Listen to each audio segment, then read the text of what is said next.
helped with the kitchen, yard sale, the sound. You probably see me on sound, coming here every Wednesday.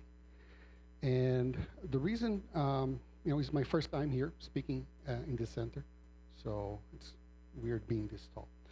Um, the reason I wanted to talk about, as I was picking on different topics, I kind of, there's this one question that has been kind of coming to my mind a lot in the past years. It's about, when I choose, do I really have control over my choices? And that's what I want to try to do here. I'm not an expert on anything. I'm going to just try to give a quick, brief overview of a bunch of different theories and ways of looking at it. And at the end is really where you're going to see what is my intent at the end of this conversation.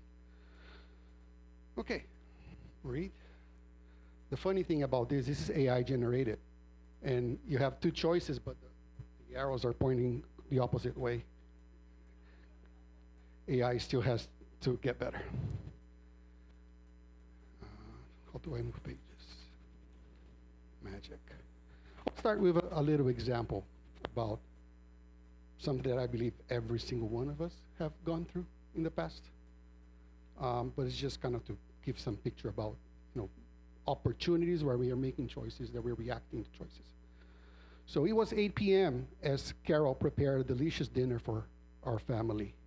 She called everyone, the father Robert, and their sons Daniel and John, to join her at the table. Everyone heard her, but they were focused on doing other things. Quite normal, especially if you have children. They didn't respond at first. She called again to hear distance. Sure, we're coming. Hey, honey, we'll be right there. Right there is never. Translates to never. After minutes and a few more attempts, she got very upset and screamed out loud, kind of causing all that sort of disturbance on everybody. Got that really shock in their faces. Everybody's attention was caught. Everyone immediately stopped what they're doing. So then they chose to stop what they're doing and decided to join her at the table. But at that time, it was really no longer a normal meal, right? They, the vibration had shaken. They were upset.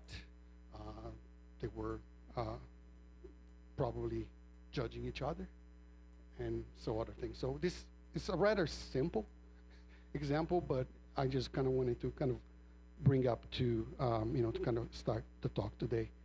So we're going to be talking about choices that we make. I would like to propose some thoughts around how much control we have, but really, as I was mentioning at the end, I would give you my opinion on how important I think that control is, or that choice is, in the end.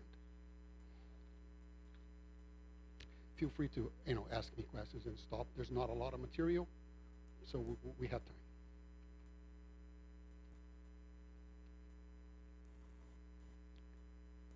Thank you, Reed.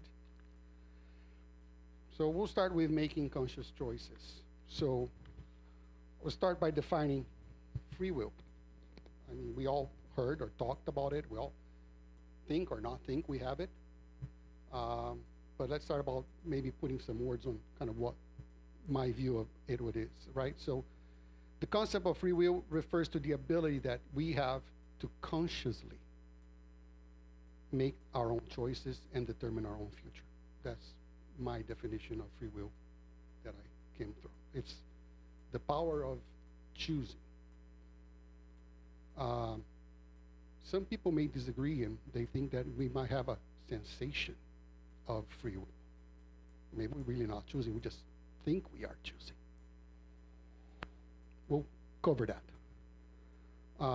But we all believe that if we do have that power of choice, if we were to rewind to a previous situation and had the chance to choose again, we like to think that we could choose differently if we wanted. So free will, in its essence, should be free of external constraints, right? So no matter what happens, I still have control over my ability to choose. And it should be also free of fate. It is not fate that it's my choice. So all in all, I'm going to start with this definition of free will, and we're going to talk about different views on this topic.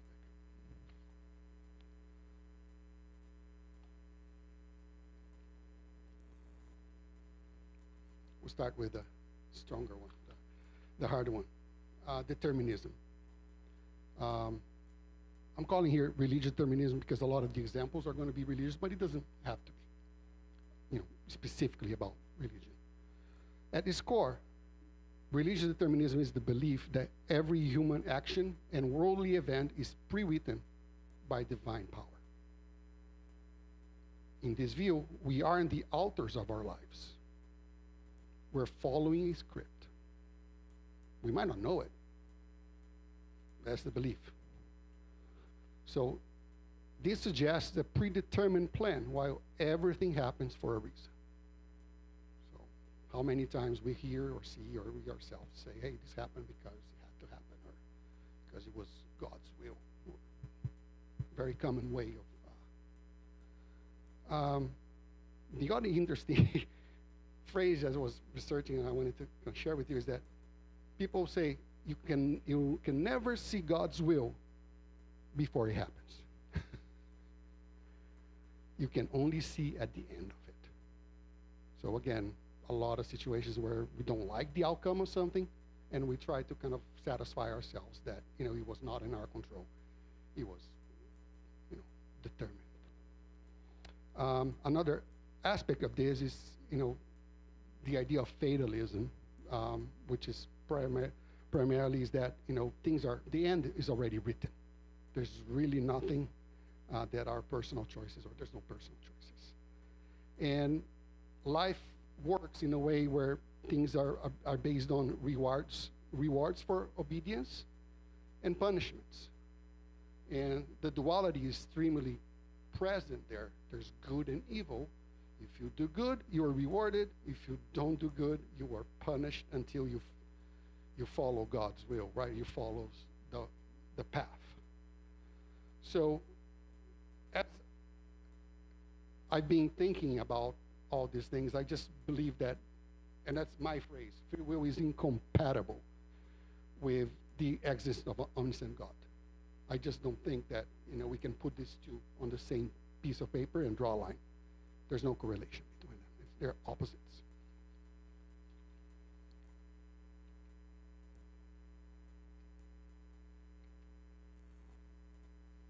Thank you. Now, we're going to move to science. A lot of us talk about science. And a fine side note to that, you can probably prove anything through science if you if you cherry pick your study. You're going to find sciences that say one thing or the other thing.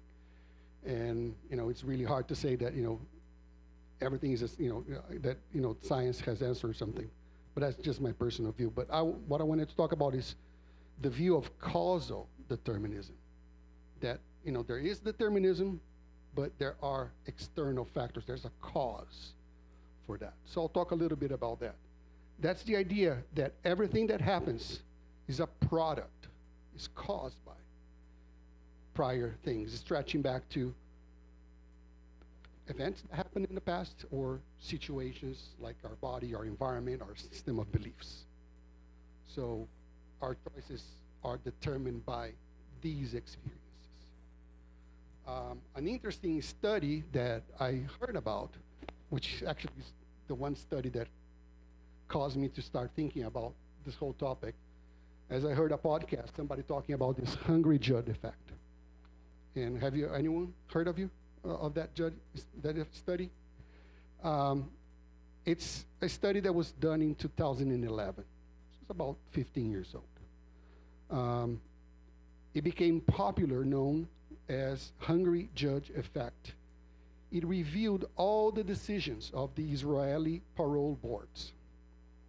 I'm not sure how much of you understand what a parole board is, but it's a board of people, it's a group of people that evaluates if a prisoner, somebody that has already been convicted and is paying their dues in a prison, it evaluates if that person is allowed to leave before their sentence ends, so to go into parole.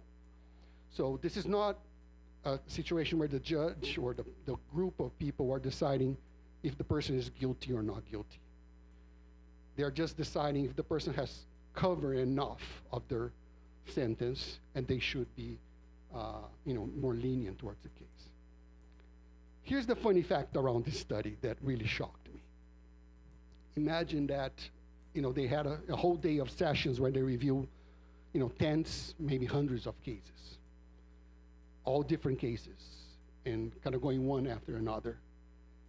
As the session started, let's say around 8 a.m., 9 a.m., the average rate of people that were paroled was around 65%. Sounds normal. Sounds average, right? 50, 65, not that big of a deal. As the board's starting to get tired and closer to lunch, in other words, they were like starting to get, their body was starting to say, I'm tired, I'm lunch. Their decisions around paroling went down to 0. They would take a break. After they come from the break, it returned to normalcy, to whatever average of. What that study tells us is that our power of choosing is very dependent to our environment, to our biological system. There is that one marketing about the Snickers bars that you can hangry or have a Snickers bar and you're like a different person, like you change your your personality entirely. So it's kind of on that. So the interesting aspect is that after this study, they starting to question, well, maybe I should try to schedule my case earlier, right? Or after lunch, or why not should I bring some food and give it to the board, right? So you kind of see where these guys were kind of thinking. And there is this one neuroscientist named Robert Sapolsky who released a book about a year or two ago called Determined, which he covers determinism in a lot of detail. I haven't read it. I just heard the cliff notes. And he says in his book, the intent you form the person you are is a result of all interactions between biology and environment that came before. All things out of your control. Each prior influence flows without a break from the effects of the influences before. As such, there is no point in the sequence where you can insert a freedom of will that will be in that biological world but not of it. So he's making the point that we do choose, but it's superly affected by our environment, our system of beliefs, our biological state. Right? If you hurt me once, next time my choice is going to be different. So there is all that sort of like reaction to our experiences.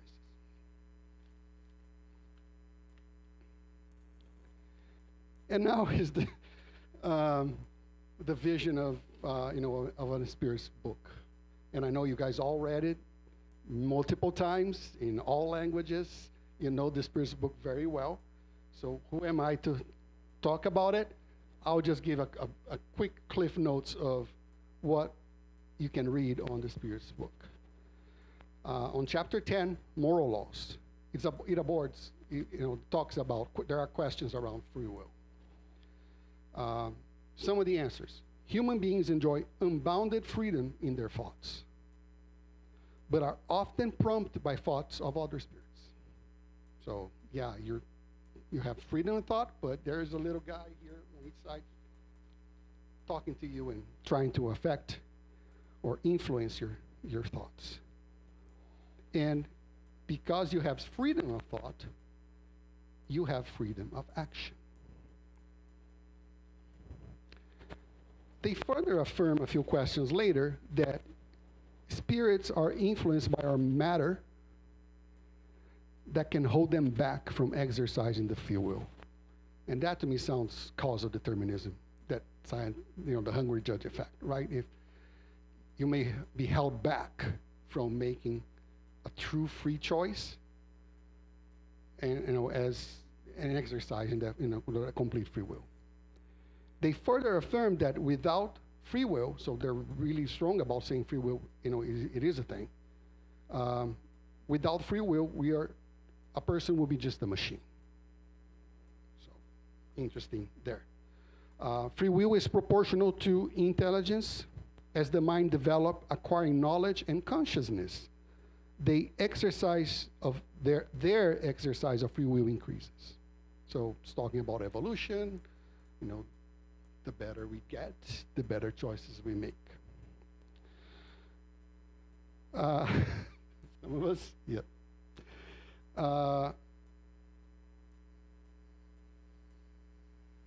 One comment that I would add to that is that it feels to me that Spiritism is really taking an improved version of all what we talked before, but it wasn't just enough for me.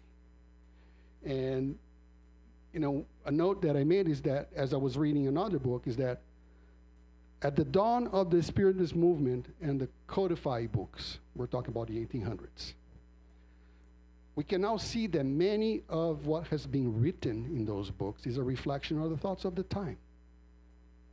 The people that wrote, the spirits that dictated, the people that received, the people that formatted the message. So as I was saying, it does show an improvement towards, from the religious determinism that we were talking about that nowadays sounds super crazy. But he recognized interference, like the science says. But he still carries a lot of traits around religion, duality, good and evil. And that is usually seen by other answers where he reads, thoughts and choices are accountable by God and by the morals. Or thoughts and choices, can be good or evil. That is still kind of around that dualism, that duality of good and evil, choices and stuff.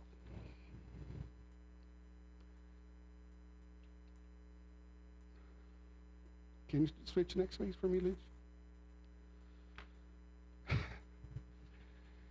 Bear with me. There's not a lot of pages left. Now, I'll talk about choices of ego, and the way I see is that I'm looking in a more modern way, less religious, less kind of based on beliefs. I'll start by defining the ego, and because I know everybody has different backgrounds here, I know nothing about psychology, so I'm just going to try to share what is my understanding, so at least we have a common understanding as I talk about the rest. Ego is a Latin word for I. That's something I learned, I didn't know, and is usually seen as the manager of the mind. It represents our persona, our personality. It's a social mask that we create. It's not who we really are. So I would like to just put that baseline in there as an understanding. It acts as a fake master created by culture and fear. It learns from the environment that we are, the experiences that we experience, and it presents us as our savior, right? It's going to try to protect us from the evil, from people trying to hurt us, people trying to cause us sentiments that makes us feel not great. So how about the choices? When we think about the ego, our choices, right? That's what we're talking about here. So why I'm talking about ego? There are some choices that are ego-driven. If I feel jealous about something, if I feel sentiment, I might choose to do something as a response to that. And with that in mind, so I would define the ego-driven choices as reflexes. So we're really reacting to this mechanism of defense, this mechanism that's creating a lot of stories in our heads on what we need to do next.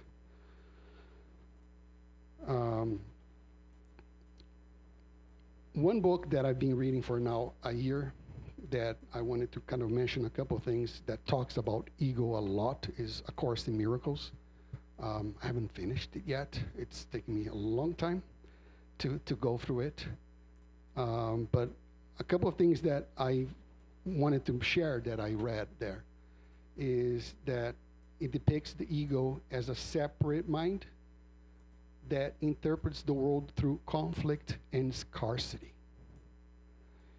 Healing comes by gently undoing the ego's thought system and choosing the guidance of love.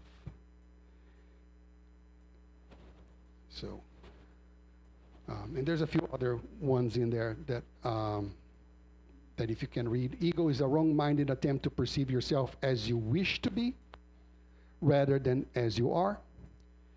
And the ego cannot teach you anything as long as your will is free.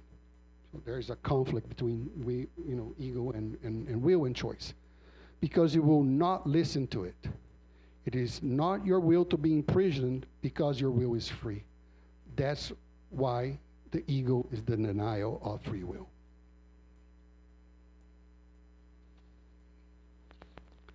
Can you move to the last page, please? Okay, so this is the whole reason for this whole story is about different views around choices and free will and stuff, is because this is what being on my mind. As I reflect about my personal experiences, my reactions, I really started to question how people's choices matter.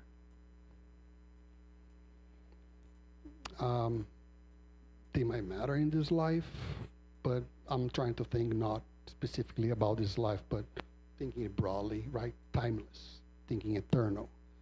Do they really matter, people's choices? We talked about determinism, religious and scientific thoughts. We talked about Spiritism's upgrade views. We talked about ego. And I, again, as I was saying before, I'm sorry, my knowledge is very shallow on those things, but I just really was trying to paint a complete picture about all these different things. Whether free will is a scientific fact or is a necessary evolution, it's an illusion. I am starting to, I think the answer lies in it is secondary. Why I'm saying that?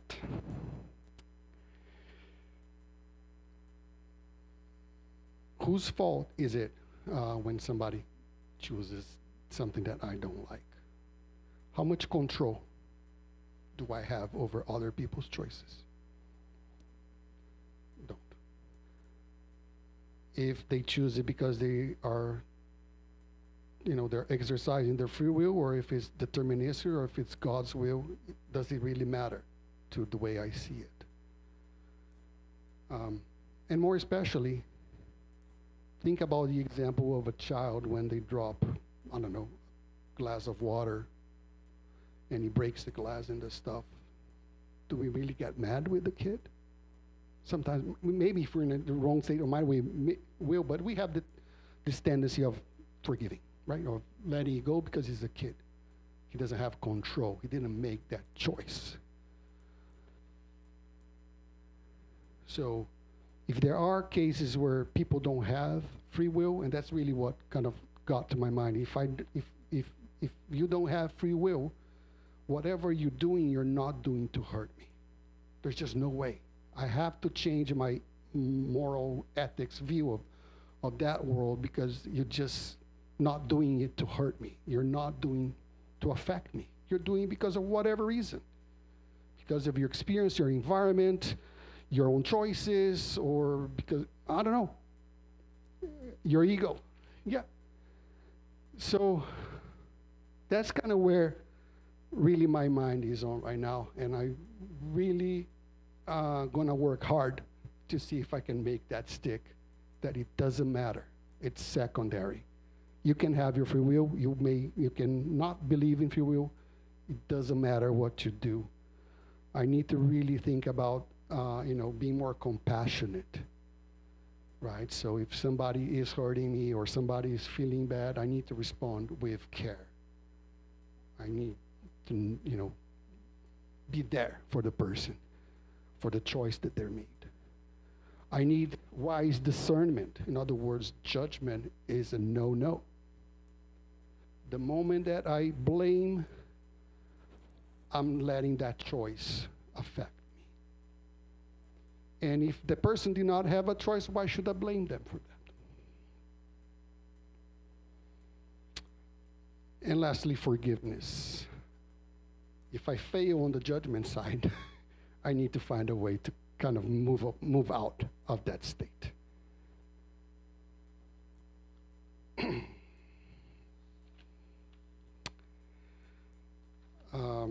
Any questions on that?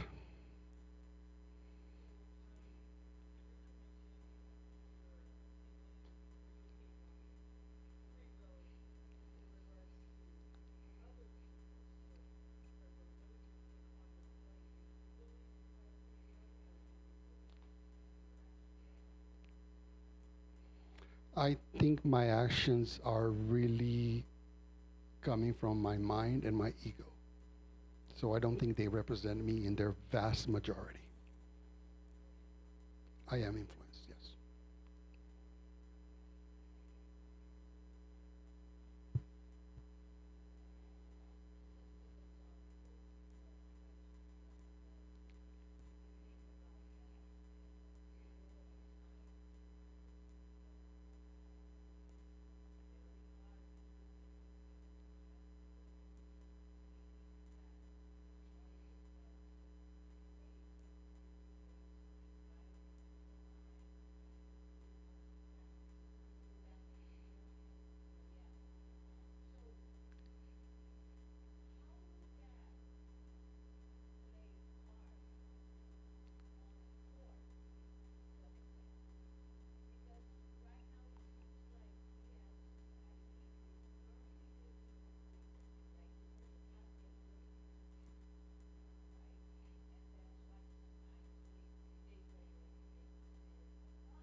It goes upside down. It's a completely breakage of our systems of trying to label things as good or right or wrong.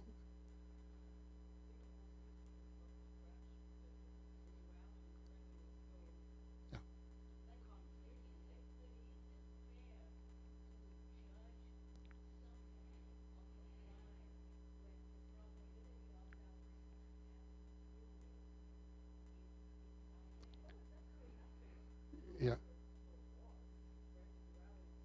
Yeah. Yeah.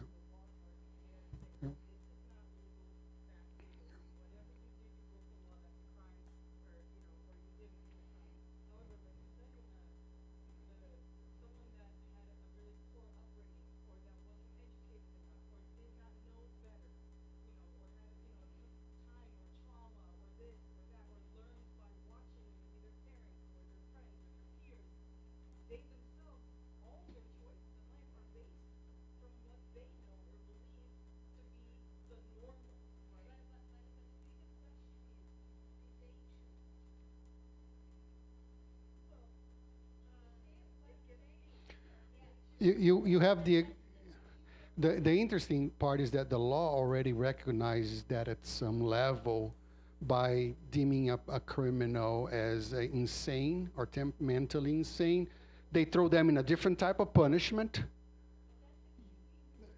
That's extremely case, yes. But I do agree with you that if you start thinking that you don't have free will, you just can no longer judge anybody. It is a completely break of our values or our morals, right? That we apply today, that we grow up hearing that.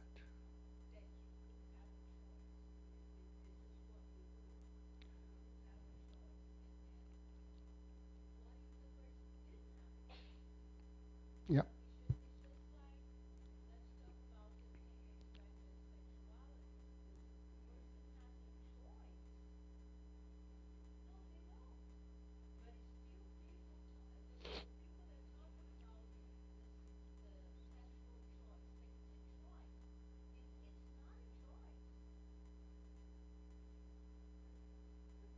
Yeah.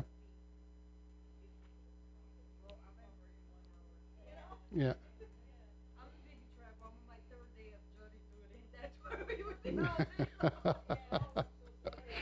Oh gosh. I know it's a lot, and I'm also very confused. Okay, so I didn't come here to bring any answers. I'm sorry if I set that expectation, but I just really wanted to share my confusion with you guys tonight.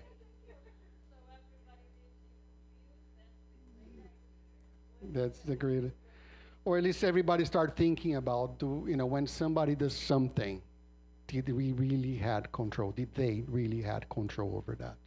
That's the question to ask. Yeah, yeah. So, so I think the last thing I wanted to say, and this came to me as I was doing a lot of other researches, but as I was looking into free will, I just happened to get this match from the Law of One. I think few of you guys here are reading or have got close into it. So I'll just read it out loud. This part of it.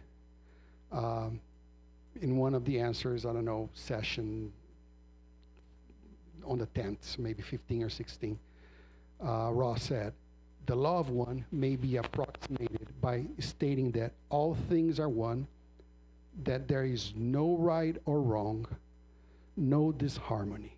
That's the simplification of the law of one.